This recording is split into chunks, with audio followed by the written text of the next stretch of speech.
জুবিন গাৰ্গ ডাঙৰীয়াৰ মৃত্যুৰ আজি 5 মাহ 2টা দিন অতিক্ৰম কৰিছে। জুবিন গাৰ্গ ডাঙৰীয়া জুবিনদাৰ মৃত্যু 19 ছেপ্টেম্বৰ 2025 আৰু আজি 21 ফেব্ৰুৱাৰী 2026। 19 ছেপ্টেম্বৰৰ পৰা আজি 21 ফেব্ৰুৱাৰীলৈকে 5 মাহ 2টা দিন সম্পূৰ্ণ হৈছে বা অতিক্ৰম কৰিছে। 12 ডিচেম্বৰ যিদিনাখন SITৰ অভিযোগনামা দাখিল কৰা হৈছিল সেইদিনাখনেই মুখ্যমন্ত্ৰীয়ে ক'লে যে ফাষ্ট ট্ৰেক আদালতৰ গঠন কৰা হ'ব আৰু এই আদালতৰ যোগেদি গোটেই বিচাৰ প্ৰক্ৰিয়াটো সম্পূৰ্ণ কৰা হ'ব আৰু দোষীক কঠোৰ শাস্তি দিয়া হ'ব, জুবিনদাৰ হত্যাৰ ন্যায় প্ৰদান কৰা হ'ব। কিন্তু অতি আশ্চৰ্যজনকভাৱে 12 ডিচেম্বৰত তেখেতে কোৱা যিটো কথা আদালত ঘোষণাৰ দিনটোৰ পৰা আজি 71টা দিন সম্পূৰ্ণ হৈছে। 2 মাহ 9টা দিন 2 মাহ 9টা দিন সম্পূৰ্ণ হোৱাৰ পিছত কিন্তু আজিলৈকে ফাষ্ট ট্ৰেক কোৰ্ট আজিলৈকে গঠন কৰা আমি দেখিবলৈ পোৱা নাই। বিচাৰ প্ৰক্ৰিয়া আজিলৈকে ত্বৰান্বিত কৰিবৰ কাৰণে যিটো দায়িত্ব আছিল, যিটো জাতীয় দায়িত্ব, জুবিনদাৰ এই মৃত্যু মুখ্যমন্ত্ৰীৰ ভাষাত হত্যা, বিধানসভাৰ মজিয়াত কোৱা হত্যা, এই হত্যাৰ যিসকল দোষী ব্যক্তি আছে সেই ব্যক্তিসকলক কঠোৰৰ পৰা কঠোৰতম শাস্তি বিহিবৰ কাৰণে চৰকাৰে ব্যৱস্থা গ্ৰহণ কৰা নাই। এয়া উপেক্ষা, এয়া অৱহেলা নে এয়া কিবা কাৰণত ভয় যে যেতিয়াই তেওঁলোকে ফাষ্ট ট্ৰেক কোৰ্টত গোটেই বিষয়টো তেওঁলোকে বিচাৰ প্ৰক্ৰিয়া আৰম্ভ হ'ব, খৰতকীয়াকৈ বিচাৰ প্ৰক্ৰিয়া হ'ব, এই গোটেই প্ৰক্ৰিয়াটোত দুটা কথা আছে। দোষীয়ে তাৎক্ষণিকভাৱে শাস্তি পোৱাৰ সম্ভাৱনা আছে, নতুবা যেনেকৈ তেওঁলোকে জামিনৰ কাৰণে আবেদন কৰা যিটো এপিল এইটো তেওঁলোকে খাৰিজ কৰিছিল, তেওঁলোকে নাইকিয়া কৰিছিল।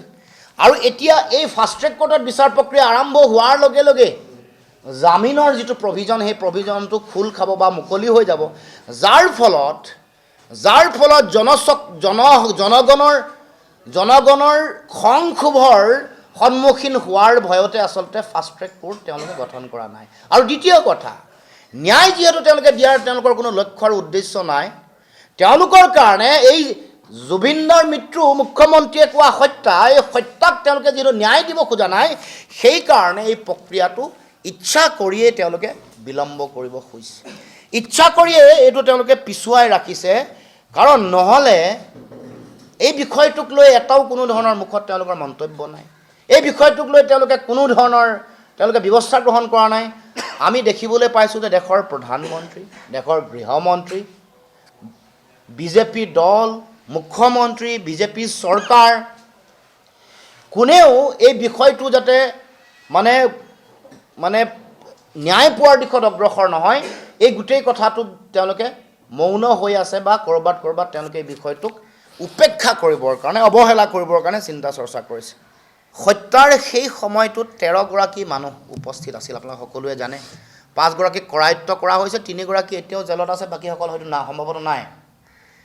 কিন্তু এই যে 13গৰাকীৰ 5গৰাকীক হয়তো কৰায়ত্ব কৰিলে, জেললৈ নিলে, কিন্তু 8গৰাকীক আজিলৈকে যিসকল মুখ্যমন্ত্ৰীৰ ভাষাত ব্ৰাইট মানুহ, তথাকথিত ব্ৰাইট যিসকল মানুহ আছে, ব্ৰাইট মানুহে অপৰাধ কৰিব নোৱাৰিব বুলি এনেকুৱা কথা নাই। মুখ্যমন্ত্ৰীয়ে হয়তো নাজানে, ব্ৰাইটেই হওক বা ধনীয়েই হওক, যিকোনো মানুহৰ অপৰাধ আৰু অপৰাধ প্ৰৱণতা থাকিব পাৰে আৰু অপৰাধ কৰিলে তেওঁলোকে উপযুক্ত শাস্তি পাব লাগিব। গতিকে 8গৰাকী তথাকথিত ব্ৰাইট মানুহ যিসকল অপৰাধৰ লগত জড়িত, হত্যাৰ সময়ত সন্মুখত যিসকল উপস্থিত আছিল, সেই 8গৰাকী ব্যক্তিক কৰায়ত্ব কৰি আনিব নোৱাৰাটো মুখ্যমন্ত্ৰীৰ চূড়ান্ত ব্যৰ্থতা, এইটো জাতীয় অক্ষমনীয় অপৰাধ। আৰু এই কথাই ছিংগাপুৰত মুখ্যমন্ত্ৰীৰ কিবা ব্যৱসায়িক ৰিলেশ্যন সম্পৰ্ক আছে নেকি, সেই কথাও মানুহৰ মাজলৈ সন্দেহ দিনে দিনে আনিছে। এই অভিমন্যু তালুকদাৰ, SMPT, এই ছেমি কণ্ডাক্টৰ, তেওঁলোকৰ মুখ্য কাৰ্যালয়, এই তেওঁলোকৰ তাৰ লগত এই গোটেই কথা বতৰাবোৰ কিবা গোপন লিংক এটা আছে নেকি, এই কথাও মানুহৰ মাজত দিনে দিনে এই প্ৰশ্নবোৰ মানুহৰ মাজলৈ গৈ আছে। গতিকে মানুহৰ মাজত হোৱা প্ৰশ্ন আলোচনা সেইবোৰকো মানুহৰ মাজলৈ, সৰ্বসাধাৰণ জনগণৰ মাজলৈ লৈ যাব খুজিছোঁ। গতিকে আমি ফাষ্ট ট্ৰেক কোৰ্ট তাৎক্ষণিকভাৱে আমি গঠন কৰাৰ দাবী উত্থাপন কৰিছোঁ আৰু খুব সোনকালে অসম জাতীয় পৰিষদে ফাষ্ট ট্ৰেক কোৰ্ট গঠনৰ কাৰণে, জুবিনদাৰ ন্যায় প্ৰাপ্তিৰ কাৰণে আমি আমাৰ সংগ্ৰামী বা আন্দোলনৰ কাৰ্যসূচী আমি ঘোষণা কৰিম। আৰু মুখ্যমন্ত্ৰীয়ে কৈছিলে যে জুবিনদাক ন্যায় দিব নোৱাৰিলে মোক ভোট দিব নালাগে। এইটো অৰাজনৈতিক সংবাদমেল, মুখ্যমন্ত্ৰীয়ে কোৱা ৰাজনৈতিক বক্তব্য এটা মানুহক শুনুৱাই দিব খুজিছোঁ। মুখ্যমন্ত্ৰীয়ে কৈছিল যে জুবিনদাক যদি নিৰ্বাচনৰ আগত যদি ন্যায় দিব নোৱাৰোঁ তেতিয়াহ'লে মোক ভোট দিব নালাগে। এইটো মুখ্যমন্ত্ৰীগৰাকীয়ে কোৱা বক্তব্য পুনৰ অসমৰ জনগণৰ জ্ঞাতাৰ্থে মই জনাই দিব খুজিছোঁ। অহা 27 তাৰিখে এই জুবিনদাৰ এই হত্যাৰ ন্যায় বিচাৰি আমি এটা সত্যাগ্ৰহৰ কাৰ্যসূচী আমি অনুষ্ঠিত কৰিম। অহা 27 তাৰিখে ফাষ্ট ট্ৰেক কোৰ্টৰ দাবীত, ফাষ্ট ট্ৰেক কোৰ্ট তাৎক্ষণিকভাৱে গঠন কৰাৰ দাবীত আৰু জুবিনদাৰ এই হত্যাৰ ন্যায় লাগে এই দাবী, এই শ্লোগান লৈ অহা 27 তাৰিখে আমি এক আন্দোলনৰ কাৰ্যসূচী ঘোষণা কৰিছোঁ। গতিকে আমি বিষয়বোৰ পুনৰ উত্থাপন কৰিব খুজিছোঁ আৰু আমি আজি এই সংবাদমেলৰ যোগেদি আমি দাবী কৰিছোঁ যে তাৎক্ষণিকভাৱে ফাষ্ট ট্ৰেক কোৰ্ট তেওঁলোকে গঠন কৰক। হয়তো নিৰ্বাচনৰ এসপ্তাহমানৰ আগত ফাষ্ট ট্ৰেক কোৰ্ট গঠন কৰি তেওঁলোকে ভোট ল'বলৈ ধান্দা কৰিব পাৰে, কাৰণ তেতিয়া তেওঁলোকে এই সময়টো অতিক্ৰম কৰি গুচি যাব।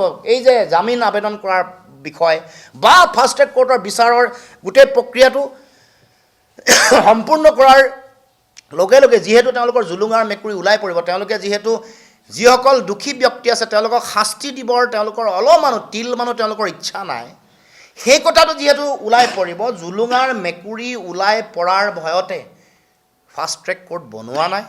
ফাষ্ট ট্ৰেক কোৰ্টখন তেওঁলোকে গঠন নকৰি এই বিচাৰ প্ৰক্ৰিয়াটো তেওঁলোকে আগবঢ়াই লৈ যাবৰ কাৰণে চিন্তা চৰ্চা কৰা আমি দেখিবলৈ পোৱা নাই।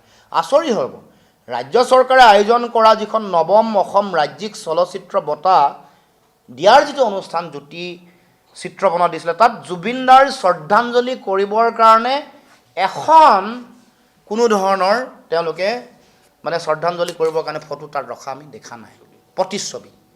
আচৰিত কথা, জীৱিত অৱস্থাত পদ্মশ্ৰী নিদিলে।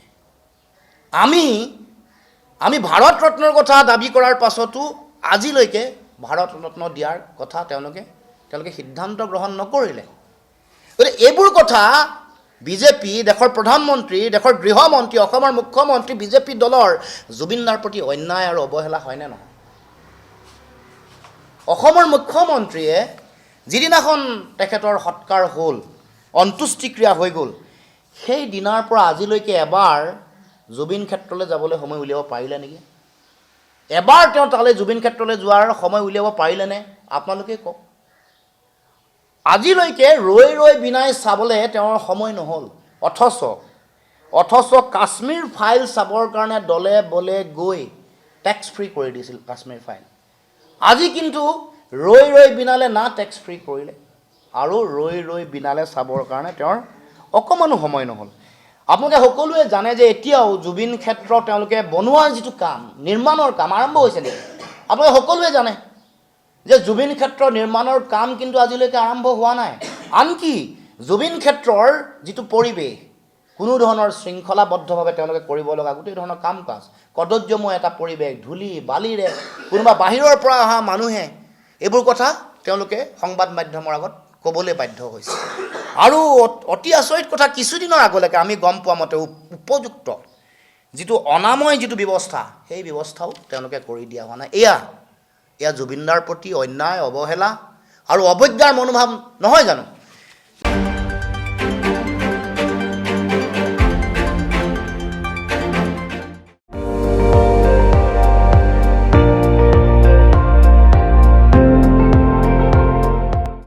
আপুনি চাই আছে ND24, সৰ্বশ্ৰেষ্ঠ নহয় সৰ্বোত্তমৰ দৌৰত।